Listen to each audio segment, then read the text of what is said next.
what he doing. I see what he doing. I see what he doing. Ja's a smart dude. That's Wow. all right. Of course, you got to put that in there.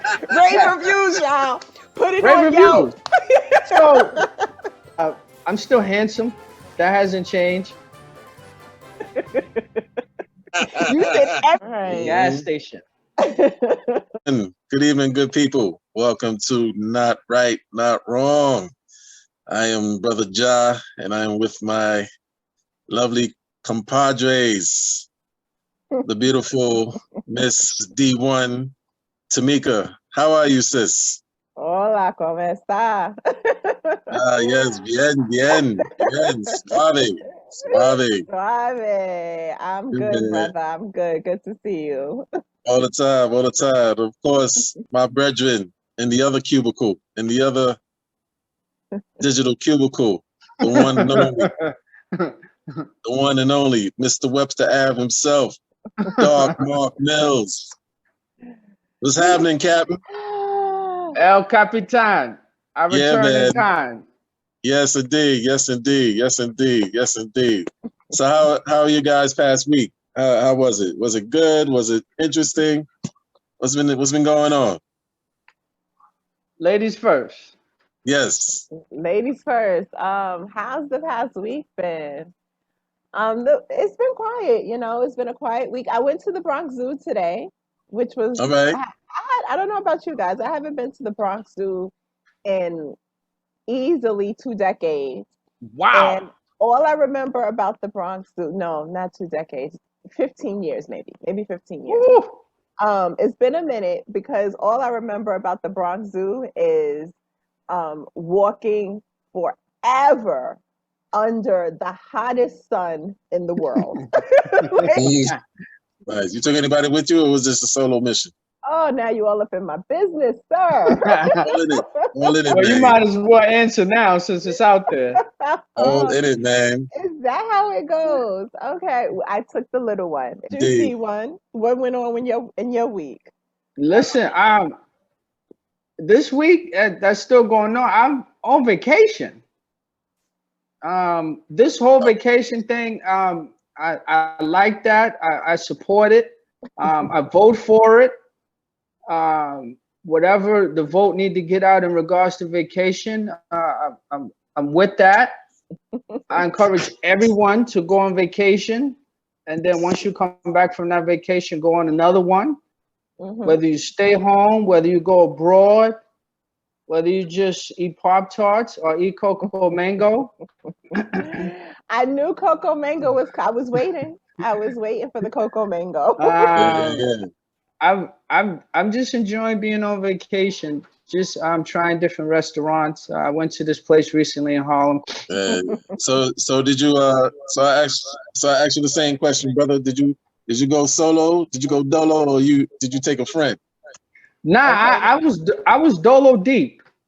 Deep because I like to walk. I like to walk. So a lot of the places I walk to, because New York City is not car friendly. So every opportunity I get where I don't have to drive, I take advantage of it. Yeah. New York City is not car friendly at all, and it's getting worse. So everything was on foot. I was by myself, just taking in the sun and the walk and everything like that. Yeah. Dig it. I love when you ask a man a question and he gives you so many more details than what you really needed to answer the question. So I don't believe nothing you just said, C1. I don't believe nothing. I believe that you like walking. I don't believe that you were dolo, but go ahead. So since Ja asked me, I was talking to him. Okay. Pardon me. Nah. I was dolo. Just marking myself. Well, I always told you guys, off the air, that I always enjoy the banter between you guys, the friendly banter. And speaking of friendly banter, you like that segue, right? Y'all like that segue, right?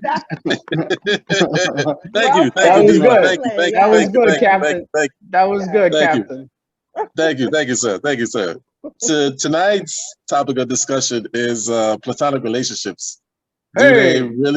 Do they really exist? Can they exist between both genders? Is there such a thing as a platonic relationship, or is there a hidden or something underneath it all? Is it really friend zoning, or is it not? Is it really an authentic friendship? So I brought up this topic because I did some research on it, and reading and through social media, of course, and I find that there's quite a faction of men who feel that that's not really a realistic relationship. Men are really either friend zoned, or there's has to be a certain expectation. It's either one of the two things with a lot of men feel. It's either friend zoned, or you're a friend with benefits. And also, there is also the women's side of it, where I've spoken to women personally, and I made a statement saying, if you have not that platonic relationships doesn't exist, because my answer is yes, they do exist, but if you are a woman who has mostly guy friends, Mm-hmm. my position on that is that all of them are not your friends. All of them are definitely waiting on the sidelines, waiting in the wings, and they're staying in that zone, and they're like the emergency glass, break glass in case of emergency. You some of them are like that, and you know it. So that has been my position on it. So I'm thinking, and I'm thinking, if you don't have a balance of male and female friends around your circle, then I'm like, are all those guys your friends? All of them? So good people, your take. Starting with you, Miss D1. Ladies first. Ladies Oh, wait a first. second. I just Ladies wanted to first. sit in the cut. Nah, sister. Nah, Oh sister. man, come on now. Sister I am. Nubian. Sister I Nubian. am. I Sister Nubian am. Queen. I am whatever you say I am. If I wasn't, Yeah. anyway. Um. Oh man, come on. So, is it possible? Yeah, man, anything's possible. Anything is possible. Is it probable?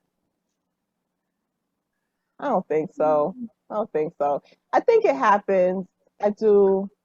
I think more often than not, it's we're platonic friends now, which means to me that either at some point you were not completely platonic, maybe somebody shot their shot and it didn't, fully pan out, Mm-hmm. and or maybe somebody is waiting for an opportunity.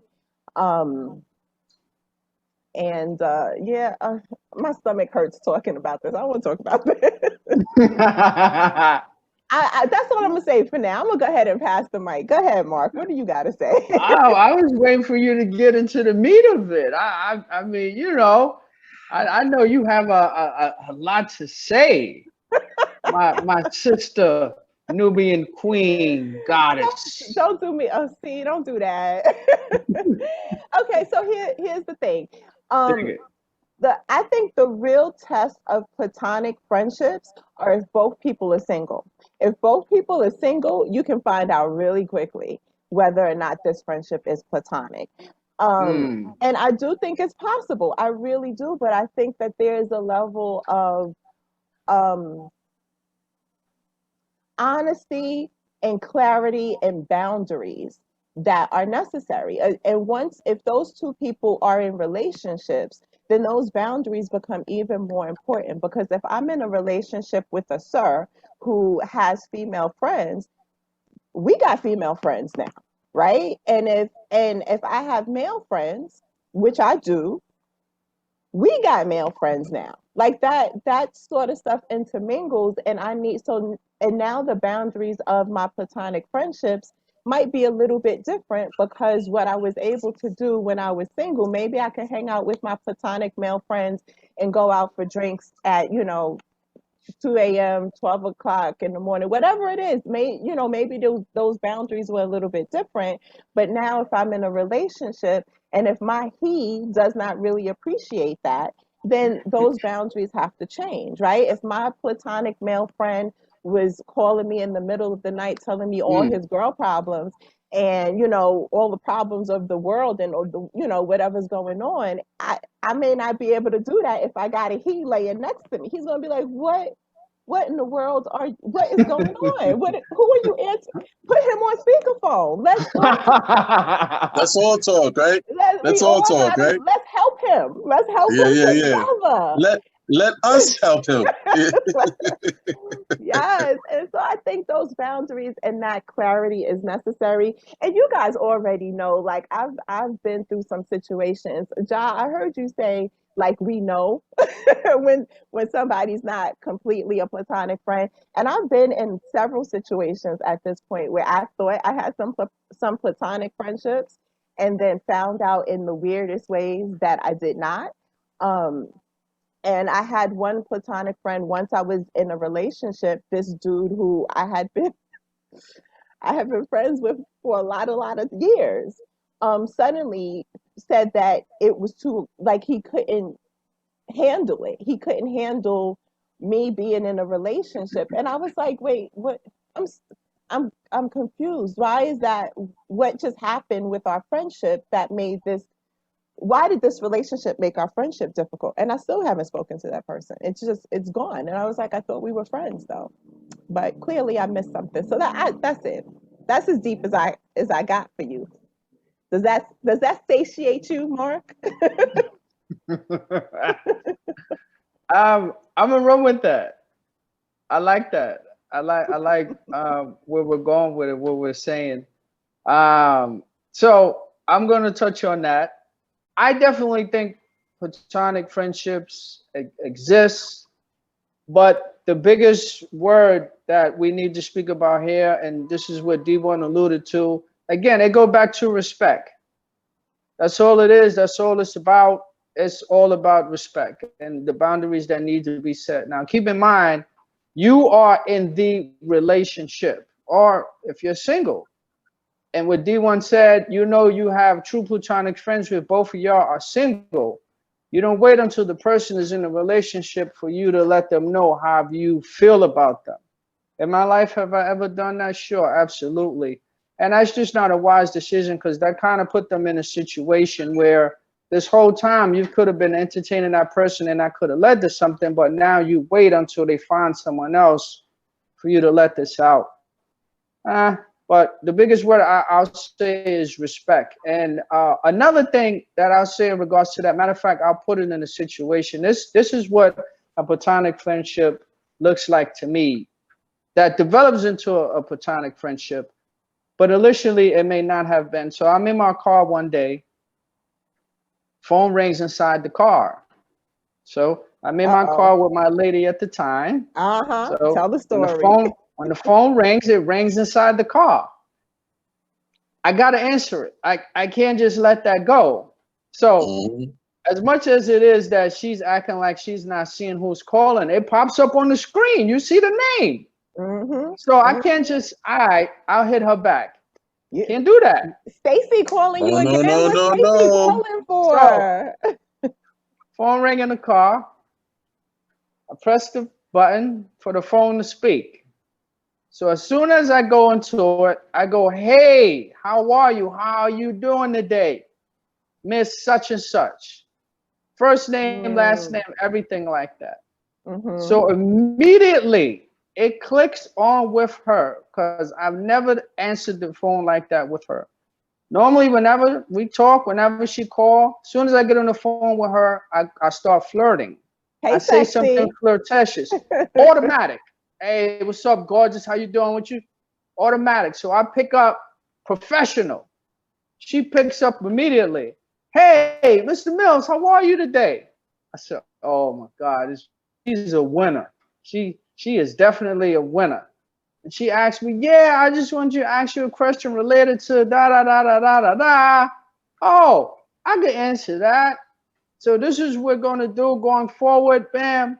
Matter of fact, you may call at the office. I could follow up with that inquiry. Take care of yourself. Okay, fine. Bam, off the phone. Now that's an ideal platonic friendship. Now initially, I know her more so from an intimate level, transitioned into platonic, and we're still cool to this day. I mean, I don't hear from her that often, but I would like to think that we're cool. But can they exist? Absolutely. But I don't know if it's from a point of intimacy into being platonic or just being platonic from the point where you met this person. Now, if you have no interest whatsoever in this person, in that regard, getting to know them on an intimate level, building into a relationship, marriage, on into your winter years, then it could definitely exist. But the key word is respect. Brother Mills, you are not going to end that on the key word is respect after you and Stacey Williams done put on a whole act in the car for the lady you were riding with. Actually, that's the whole point. She respected that. Listen, D1, she could have blew that all up. She could have easily said, Mark, come on, we don't talk like that. Brother, if you but she didn't. The woman riding in the car was what to you? That's your lady, that's your girl. What language would you use for her? This was my lady in the car with me. Yes. So you and Tori spelling, I don't know. No, it wasn't Tori spelling. I don't know her. Tori spelling. All right. Let's go with that. Let's go with that. We're gonna edit this out. Let's go with that. Tori spelling. People, not right, not wrong. Listen, not right, not wrong. It wasn't Tori spelling. I don't know who it was, but somebody. It's a Keisha. There's always a Keisha, right? So Keisha calls, and you and Keisha know y'all been talking a little bit sly. Not, I mean, maybe having light. Right. That's light. Fine. Real right. light. Haven't crossed any other lines. If y'all know that that's light, and if you feel that it's completely respectful, there's no need for you to hide it from Lauren, your lady, who's in the car with you. If you feel, if that's complete, if it's on the up and up, but in front of her face, it got to be on the up and up behind her back. That's what respect is. Respect is not, oh, I'm respectful enough to hide. Brother, Ja, please say something. Listen, D1. Listen, let me tell you something. All I'm gonna say to that, all I'm gonna say to that, and I get everything you're saying. You know, it may scrutinize the word or redefine what respect means. You know, respect may be subjective based on the example that I set. But in a perfect world, in a perfect world, that would have been a totally different situation for me to be up and up. But at the same time, I appreciate the fact that she saved me having to explain why she asking me something like that. Hey, beautiful, what's going on? Hey, sexy, what's up? How you doing? With those pleasantries, again, it is super light. You understand? She was just very cool, not someone I was into anything like that at that point. We were just friends. But how we speak on the phone may have been in a fashion that my lady may not have liked. Not may have. She definitely wouldn't have. But it was just conversation. And she picked up on it. Damn, why would I even do that? He's with his lady in the phone in the car. I would just respect that. I respect the fact that she did that.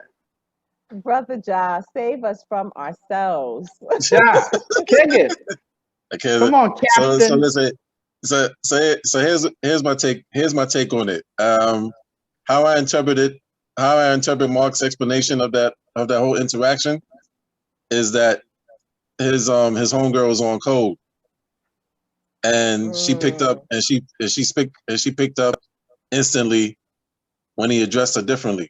Like, they was on code. She was on code. She was like, oh, he's probably with his lady, which means that she knows he has a lady. He's so essentially he's really not doing anything behind the back or sneaky, whatever. It's just like when they talk one-on-one in private, he may sneak a flirt in or two. Hey, baby, how you doing? Hey, sweetie, how you doing? You know, when we talk, when men and women talk to each other, there's always a level of endearment there. I've said it. I've addressed women dear, whatever, as well. And women have addressed me back as well. Hey, dear, whatever. Hey, baby, even baby. You know what I'm saying? One of my wife's girlfriends sometimes address me as baby. It's harmless. It's harmless. At least we see it as harmless, right? So I think from Mark's standpoint, that's how I interpret it. He's saying his homegirl was on code, and she riding with. So as far as he's going, she a rider, right? Now, understanding that the flirtation part could be a bit troublesome, because the flirtation may imply that there's something more than what it is, right? But my whole thing is, if everything is out in the open, if you speak to someone who's a friend of yours of the opposite gender in front of your significant other freely without no problems, then all level of comfort will be level. All comfort levels will be level.